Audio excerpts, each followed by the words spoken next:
जय मां मंगला जगज्जननी आदिशक्ति काकटपुरवासिनी मां सर्वमंगला ठाकुराणी पवित्र श्रावण मासर प्रथम शुक्रवार दिव्य संध्या आळती दर्शन देउछन्ति मां भगवती। मां भगवती गलार सहस्र पुष्पमाल्य सुसज्जित होती यथा टगर मंदार एवं रजनीगंधा मल्ली पुष्पमाल्य सुसज्जित होता बेले गलार पद्ममाल मां भगवती सुसज्जित होती।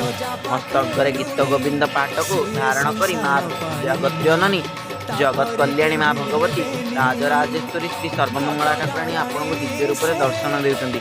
मां भगवती तोर से गीत गोविंद पाठरे जगत को घंट घोड़े रखिता जगत को कानी पणत पकई रखिता एतिकी ही मोर मागुणी। जय मां मंगला।